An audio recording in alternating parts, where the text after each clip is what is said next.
fixed point iteration and the bisection method. What we showed in both the fixed point iteration as well as the bisection method cases, both these methods have a linear rate of convergence, and then we took up the fixed point iteration method, and then when we saw that one particular expression gives us one solution whereas the other expression leads us to the other solution. And then we checked back with what we know about the sufficient conditions for convergence, and we observed that those conditions are indeed met as sufficient conditions. What we are going to do in this lecture is essentially to extend that analysis to the Newton-Raphson method.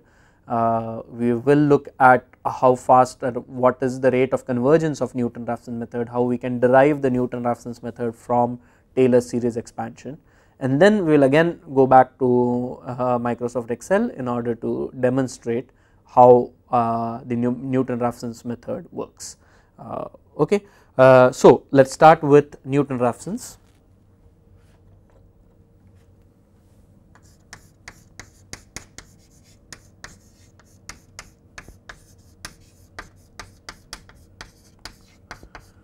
We are interested in solving the nonlinear equation f of x equal to 0. Okay, this is what we are interested in solving. Let us take a Taylor series expansion of f of x around the current guess xi. So the current guess is xi.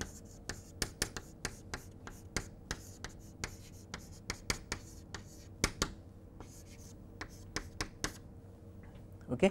So f of x can be written as, I'll just start from this end actually.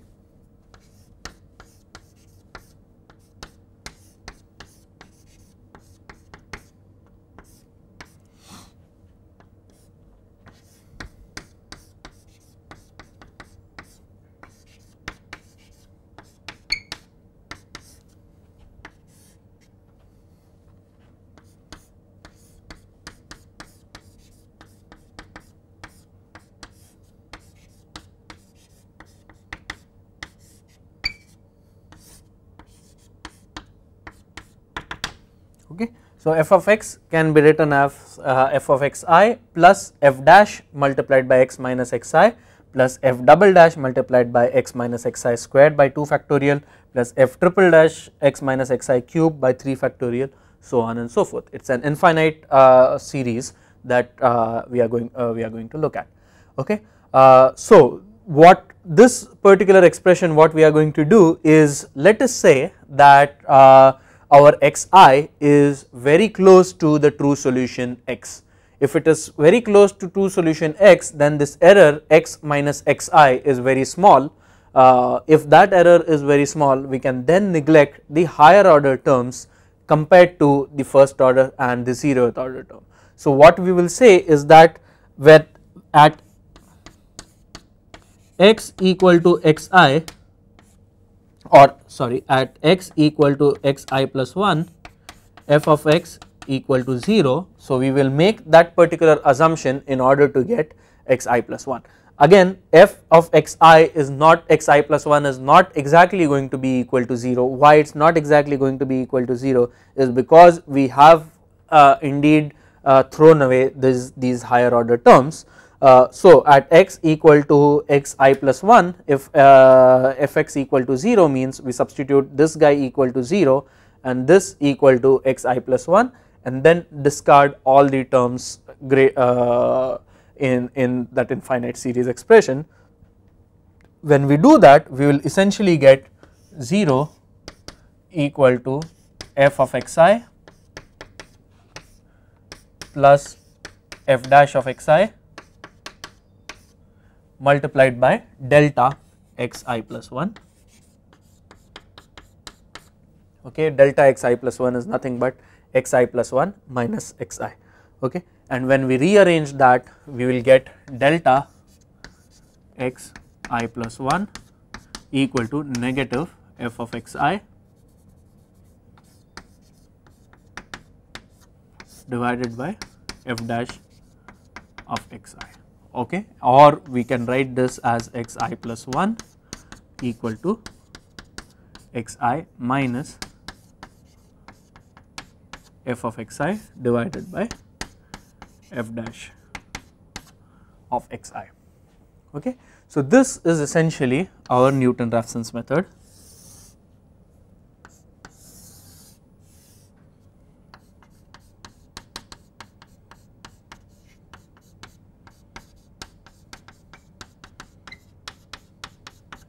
Okay. And essentially we have derived the Newton-Raphson method keeping only the first derivative terms in the Taylor series expansion.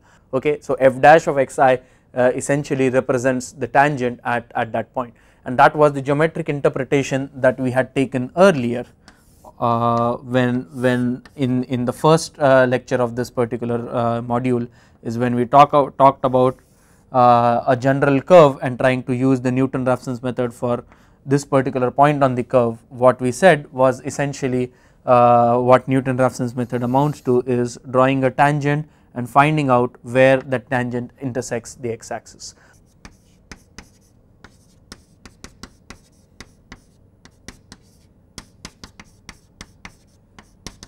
And again rewriting the particular Taylor series expansion, and now for the true solution, the Taylor series expansion for the true solution is f of x bar, and f of x bar we know is 0. So, 0 is going to be equal to f of xi, okay, plus is going to be f dash of xi multiplied by x bar minus xi, which is nothing but our ei, plus f double dash of xi multiplied by ei squared and so on. Okay. So, this is going to be our expression for the Newton for the Taylor series expansion for the true solution. Remember our expression, this particular expression that we had obtained was essentially 0 equal to f of xi, that is the Newton-Raphson's solution. So, what we did was we took this particular guy onto the other side, multiplied by f of xi, and then took this guy again onto the other side, plus f dash of xi multiplied by xi plus 1 minus xi.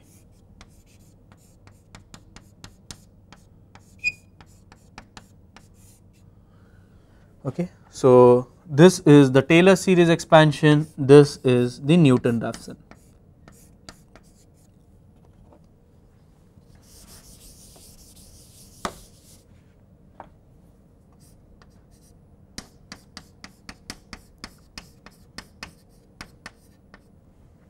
Okay.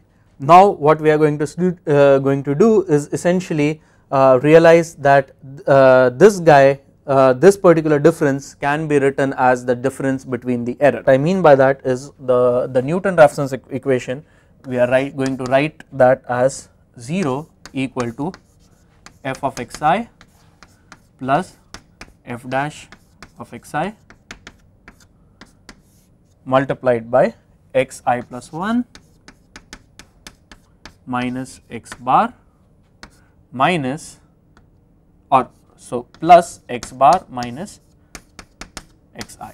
So, what I have done is xi plus 1 minus xi, I have just added and subtracted x bar over there.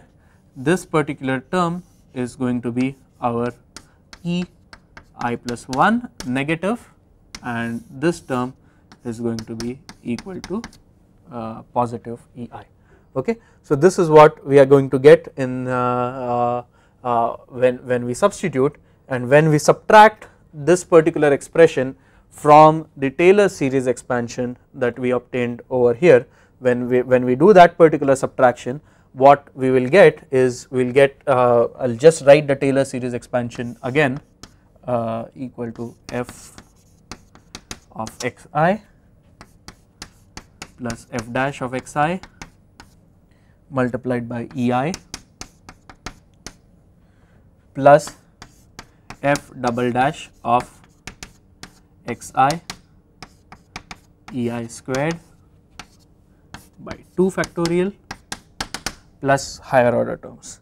At this stage what we will do in the Taylor series expansion is use mean value theorem in order to replace this particular expression with f double dash of zeta. We can always find a point zeta which lies between xi and xi plus 1 such that this particular expression is exactly satisfied without having to include any of the terms in the infinite series. So what we have done, this is an exactly correct solution, this is not an approximate solution.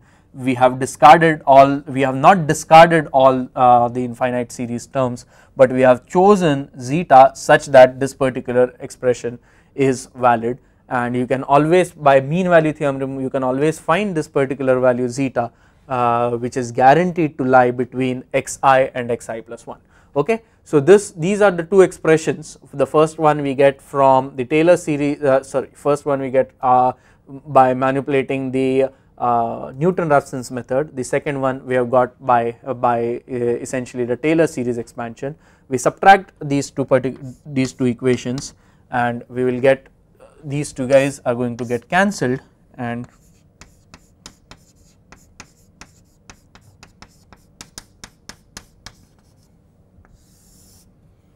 we will get f dash of xi is minus ei plus 1 plus ei minus ei minus this particular guy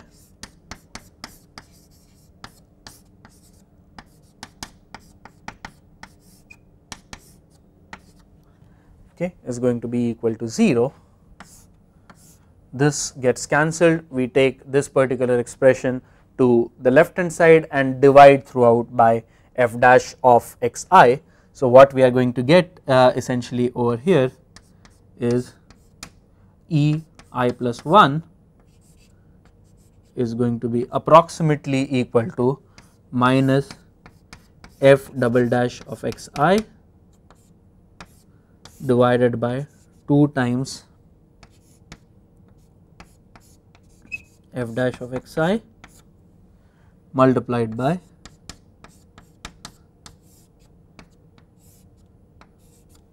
ei squared.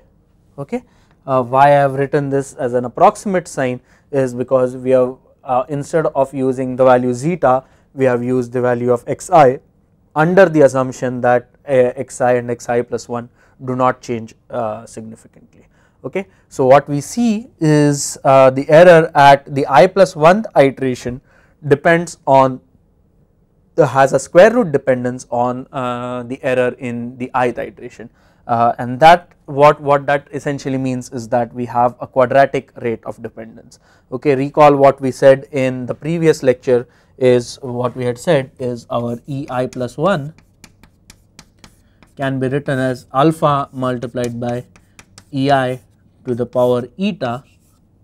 In this particular case our eta equals 2, and therefore what we get is essentially what we know what we call as the quadratic rate of convergence, and the factor that is going to determine how fast or how slowly this particular expression converges is going to be f double dash divided by 2 f dash. Okay. So this is the overall criterion for convergence of Newton-Raphson's. Now one of the reasons for popularity of Newton-Raphson's is that you will see that the rate of convergence is much faster in Newton-Raphson's compared to the rate of convergence in the fixed point iteration. Okay. So we will take up the numerical example in Excel that we looked at in the previous lecture, and we will try to solve it using the Newton-Raphson's method. And the same example that we wanted to solve in the previous lecture, 5x minus e to the power x by 2 equal to 0, and then we take the first derivative of this, and then the f dash x that we get is 5 minus e to the power x by 2 divided by 2, so or 5 minus 0.5 e to the power x by 2.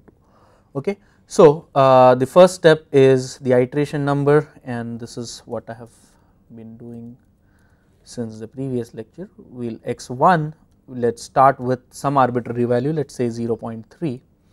Okay.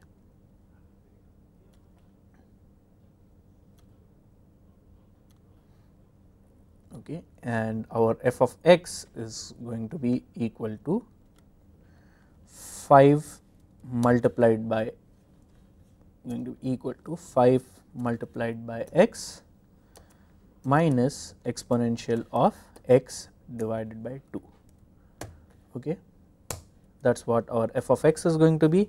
Our f dash of x is going to be equal to 5 minus 0.5 into exp of x by 2. Okay, let us change the font size to 18 and let us write this again. Okay, equal to 5 minus 0.5 multiplied by exp of x divided by 2. That is going to be our f dash of x. X I plus 1, as we had written, x I plus 1 is nothing but x I minus f of I divided by f dash of I. Okay. That is what our x I was really. What that means is equal to x of I minus f dash or f of x I divided by f dash of x I. That is our x I plus 1. Again we can compute our f x, we can compute our f dash x. We have started, and this error that we have is just the difference between that. Okay, and then we just drag this down. Okay, we also drag this particular guy down and we drag this guy as well. Okay. So, what we see is essentially starting with x equal to 0.3, we are reaching our desired accuracy very quickly. The desired accuracy was 10 to the power minus 4, we are very close to 10 to the power minus 4 already in the second iteration. X I plus 1, x3 is already fairly low.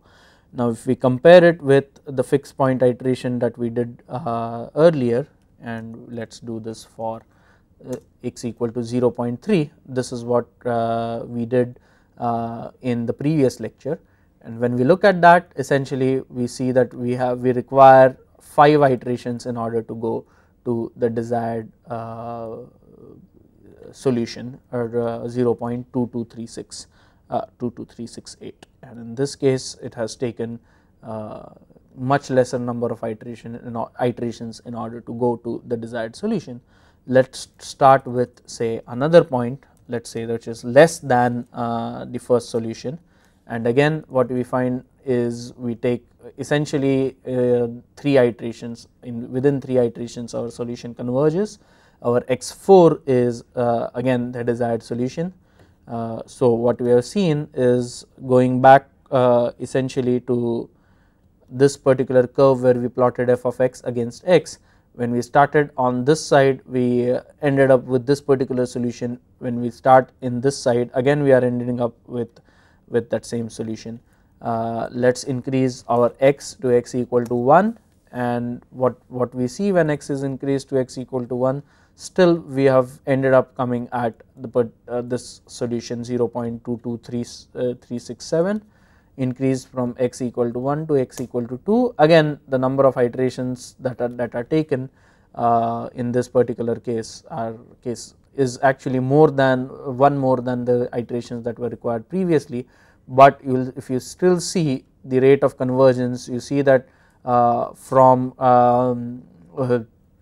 error of 2, the error has gone to 0.2, that is almost a 1/10th reduction. Beyond this it is almost a 1/100th reduction, and beyond this it is almost a 1,000th reduction, or maybe even more than that. So this kind of does indicate to us a quadratic rate of convergence, if not quadratic, definitely much faster than a linear rate of convergence. When we start, let us say, with x equal to 4, again we get to the same solution 0.22367, and we start with x equal to 7, this is x equal to 8, this is when we get to the other solution. So what we see in Newton-Raphson's method is that when we started essentially with these particular solutions, we ended up reaching this particular guy. When we started with, say, a solution on this side of the curve, we are reaching this particular solution.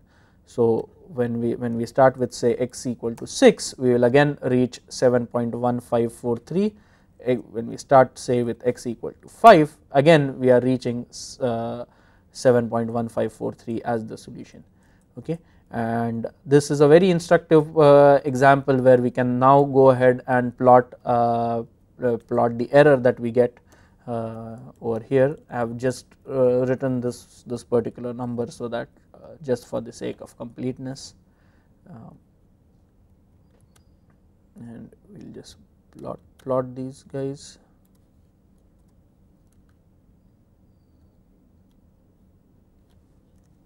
Okay, so iteration number against the error. We insert a scatter plot.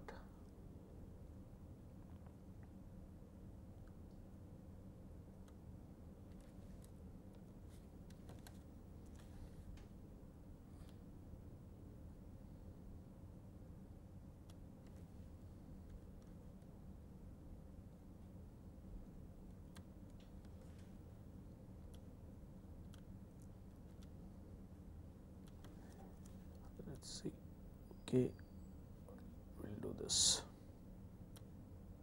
These are the various errors.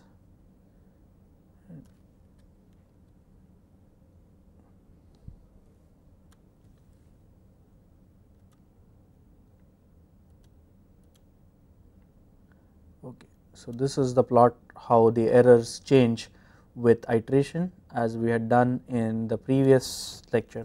When we are doing a log-log plot, see what happens when we take a better value. Okay, so we don't exactly want to go there. Okay, so this is what we get when we have a particular value starting with x equal to 6, is that straight line would have an approximate slope of -2 in this particular case. So what that really means is that the rate of convergence is going to be a quadratic rate of convergence in this particular example.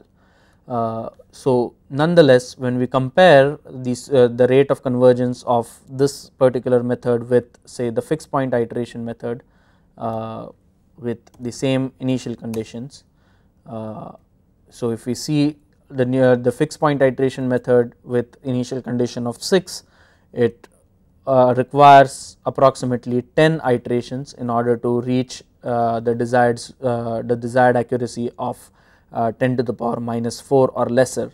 That happens in 10 iterations, whereas in case of Newton-Raphson's method, we require lesser number of iterations in order to reach the desired accuracy. Okay, so we have reached the desired accuracy in 5 iterations in the Newton-Raphson's method, whereas we have taken 10 iterations starting with the same initial guess in case of the fixed point iteration method. Another thing that we have observed in the Newton-Raphson's method is when we start off from with an x1 value in this particular part of the graph, we will end up on this solution, whereas when we start off in this particular part of the graph, we will end up at this particular solution. Okay, so this is essentially what we see in the Newton-Raphson method. Now there is a problem with Newton-Raphson's method, and that problem arises when our initial guess is at the maxima over here. What that means is that the slope at this particular maxima which occurs at around 0 point, the maxima occurs at around 4.22, the slope of this particular curve is 0, which basically means that this curve is parallel to the x axis, essentially meaning that the curve does not intersect the x axis at any point. Okay. So, what we have is if we go back and look at the Newton-Raphson's method expression,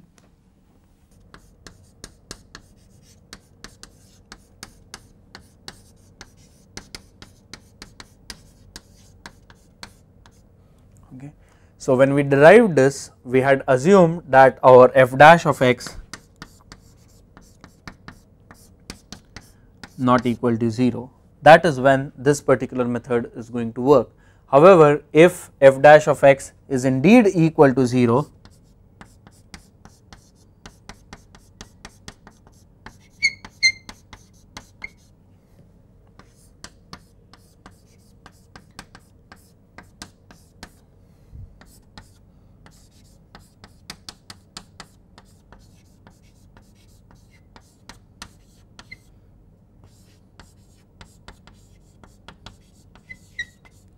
okay, when f dash of xi is indeed equal to 0, that is when you cannot obtain x of I plus 1. Again, what it physically means, looking back to that particular example, is at the maxima point we have the particular line which is tangential to this curve is parallel to the x axis. So, there is no point of intersection between this line and our x axis. And that is where the Newton-Raphson's method is going to fail. Now, the question is, if this is what we are going to get with Newton-Raphson's method as failing, what is it that we can do? Well, what we can do is at this particular point artificially give a small slope to the Newton-Raphson's method, so that there is some point at which this Newton-Raphson's method intersects. So, the modification for a naive modification for Newton-Raphson's method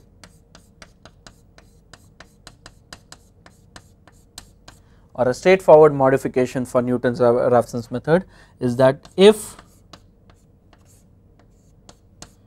f dash of xi is approximately equal to 0, okay, then we change the Newton-Raphson's method to xi plus 1 equal to xi minus f divided by f dash plus some value plus some small value beta.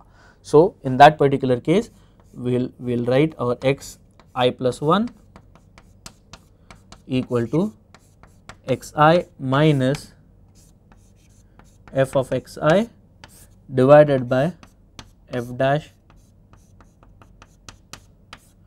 of xi plus beta, okay, where beta is a small enough number. So, small enough number indicates essentially that we are giving it a slight slope, we are giving the tangent a slight additional slope such that it intersects the x axis at a certain point, okay. So, a very popular method for minimization and for root finding called Leeuwenberg-Marquardt method or LM method uses in a more judicious sense this particular idea, not exactly this particular way of doing it as we have shown over here, but essentially the idea that they use is going to be similar, okay. So, now the question is, now under what conditions is the Newton-Raphson's method for the example that we looked on the Excel sheet going to converge to this solution, and under what condition it is going to converge to that solution.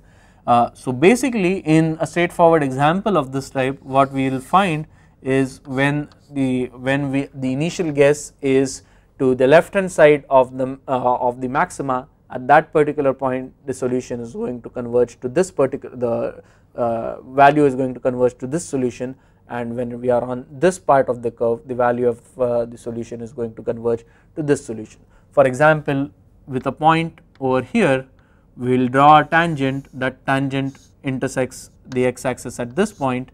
When we then take a tangent over here, it intersects the x axis over here, the tangent at this point intersects the x axis over here, and we are quickly reached this particular solution. Likewise, if we start off with a point over here, this is going to be our second iteration, this is going to be our third iteration, and we have already reached this particular solution. So when we start off on this part of the curve, we will essentially are going to reach this solution. When we start off with this part of the curve, we will essentially reach that particular solution. The problem, one problem as we had said in Newton-Raphson's method, is when f dash of x is indeed going to be equal to 0. There is another problem when we look at the Newton-Raphson's method.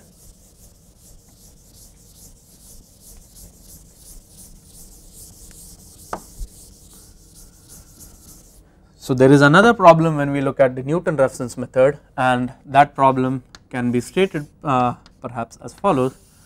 Let us say a curve is essentially say of this type, and let us say we start off with this as our initial guess, and we might get essentially a tangent that looks like this. This is going to be our xi plus 1, and the tangent that we perhaps draw at xi plus 1 would end up intersecting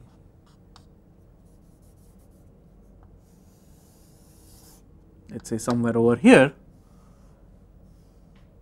okay, and this point again goes back to this, okay. So what we end up doing is we end up getting caught in an infinitely long loop in which this particular solution throws us to this solution throws us to this solution, and it keeps repeating again and again and again, and we will never really reach our x bar, okay. Again, this is a very simplified way of looking at this. It's oftentimes what happens is that the solution may go through the 3 or 4 or 5 different guesses before reaching the same initial guess, and it keeps repeating over and over again, and we won't really get a convergence, okay. And a third set of problems is essentially going to have to do with very slow rates of convergence, and an example for that is, let us say we have a curve of the form f of x equal to x to the power 5 minus 1 equal to 0. Now we know that one of the solutions for x to the power 5 minus 1 equal to 0 lies at x equal to 1, and the curve that we draw is essentially going to look somewhat like this, okay, and this is going to be the solution x bar, and if we start at this point, we will be thrown at quite a distance away, because the slope is going to be extremely small in this particular case. So we will end up starting, let us say, at a point which is much higher over here, and we will end up coming at this particular location, and then beyond this point, as the iteration progresses, our convergence is going to be extremely slow, okay. And that is one possibility where our Newton-Raphson's method can run into some problems. So what we will do is we will get back to Excel, and we will see what that problem, where that problem occurs in the Newton-Raphson's solution. Okay, and to solve x to the power 5 minus 1 equal to 0. So what we are interested in solving is x to the power 5 minus 1 equal to 0, and our f dash of x is going to be 5 times x to the power 4. Okay, so this is equal to x to the power 5 minus 1, and this is going to be equal to 5 into x to the power 4.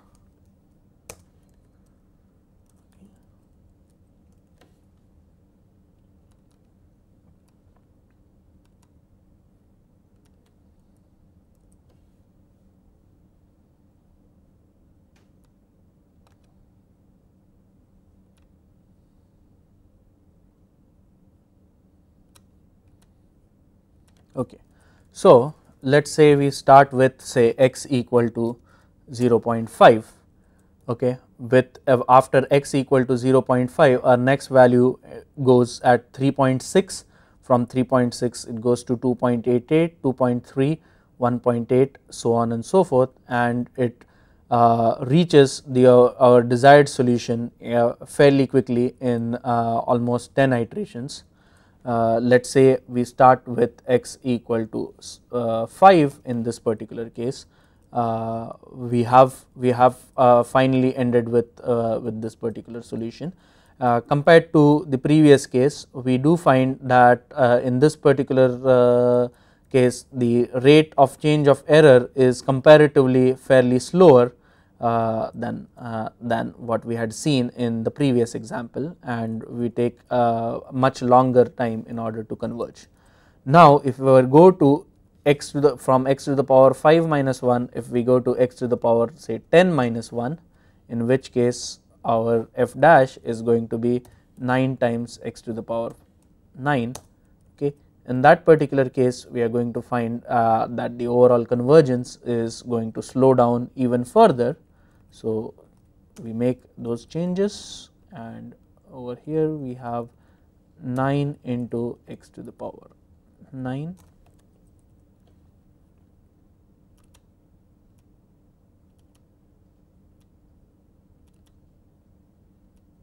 Okay. And so, as we see over here is that the solution is fairly slow in converging. Let us go to maybe to say 20 iterations.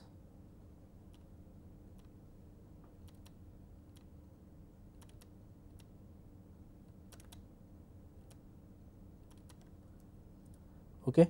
So, when we started with say x equal to 5, the error started at 0.55, and as you can see that the error is decreasing fairly slowly as the number of iterations are increasing. Once the Newton-Raphson's method comes fairly close to the solution, let us say at 1.02 or something like that, then what we find is that there is a sudden increase in the rate of convergence of this of the Newton-Raphson method. So, initially the Newton-Raphson method is converging fairly slowly, but when it comes very close to the actual solution, at that time the convergence is going to be rapid. We will again look at this particular example by going even further and taking the initial guess as equal to 10. Our initial error is 1.11. As the number of iterations increase, the error, as you see, is coming down very slowly compared to the previous cases. The number of iterations that are required are quite a lot. Okay, and at the end of 30th iteration, I am quite sure we are going to converge, but we just want to look at how the convergence happens. Okay, so this is the error. From error of 1.11, we have decreased to almost an error of 0.98. From that, we have decreased further to small error values, and if we go lower and lower towards the error, we find that the rate of convergence is fairly slow. Now, from this point onwards, we will suddenly find that when we come close to the actual solution, the rate of convergence really picks up now, and that is the feature that you will see of all Newton-Raphson's method, is that when we are actually very close to the actual solution, the rate of convergence becomes a quadratic rate of convergence, and when we are fairly far away, the rate of convergence sometimes is going to be slow in the best case scenario, and in the worst case scenario we may not have the system converge to the actual solution.